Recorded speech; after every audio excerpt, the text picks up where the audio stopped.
اعوذ باللہ من الشیطان الرجیم بسم اللہ الرحمن الرحیم۔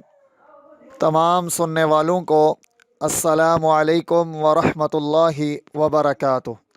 محترم سامعین کرام، آج کل بڑھتی ہوئی بیماریاں اور بڑھتی ہوئی تنگ دستی، مفلسی، غربت اور بہت سی بیماریوں کا شکوہ زبان زد عام ہے۔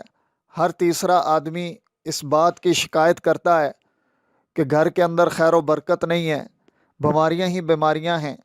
ان تمام مصیبتوں سے بچنے کا ایک بہت اہم اور بہت اچھا اور سستا ترین نسخہ آج آپ حضرات کے سامنے رکھنے والا ہوں۔ اللہ پاک ہم سب کو اس پر عمل کرنے کی توفیق عطا فرمائے۔ ہمارے گھروں کے اندر تنگ دستی، مفلسی، بیماریوں کے ہونے کا ایک سبب ہم اپنا بچا ہوا کھانا ضائع کرتے ہیں، اس وجہ سے بھی ہے۔ حضور نبی اکرم صلی اللہ تعالیٰ علیہ وسلم نے حضرت اماں عائشہ صدیقہ رضی اللہ تعالیٰ عنہا طاہرہ مطہرہ کو ایک دفعہ دیکھا۔ آپ صلی اللہ تعالیٰ علیہ وسلم حجرہ مبارکہ میں تشریف لائے تو صحن مبارک کے اندر ایک روٹی کا ٹکڑا دیکھا۔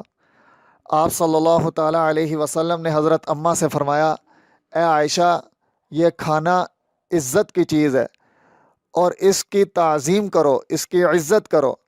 اگر یہ ناراض ہو جائے، یہ کھانا کہیں سے اٹھا لیا جائے، رزق اگر بند کر دیا جائے تو دوبارہ فراوانی آنے میں بہت دیر لگتی ہے۔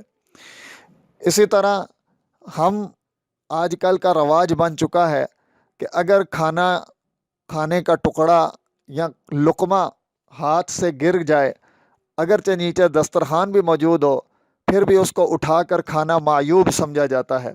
لیکن یوں گرا ہوا کھانا اٹھا کر کھانے کے بہت سے فضائل آئے ہیں۔ سماعت فرمائیں۔ ایک محدث حضرت ابو الشیخ رحمہ اللہ بیان کرتے ہیں کہ جو دسترخوان یا برتن سے گرے ہوئے کھانے کے ٹکڑوں کو کھائے گا وہ تنگ دستی سے محفوظ ہو جائے گا۔ اسی طرح خطرناک امراض مثلاً برس، جذام، ان تمام بڑی بڑی بیماریوں سے محفوظ رہے گا۔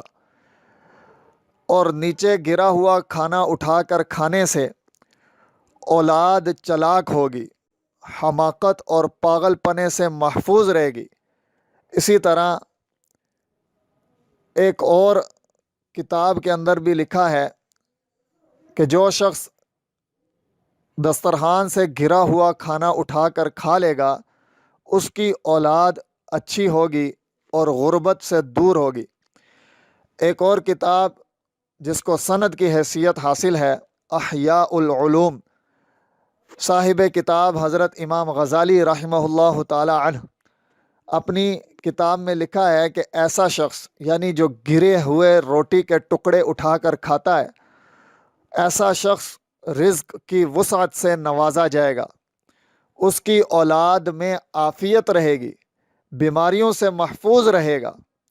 امام غزالی رحمۃ اللہ علیہ نے اس بات کا بھی ذکر کیا ہے کہ کھانے کے ریزوں کو چننا جنت کی حوروں کا مہر ہے۔ اللہ پاک ہم سب کو کھانے کی تعظیم کرنے کی، عزت کرنے کی توفیق عطا فرمائے۔ والسلام ورحمۃ اللہ وبرکاتہ۔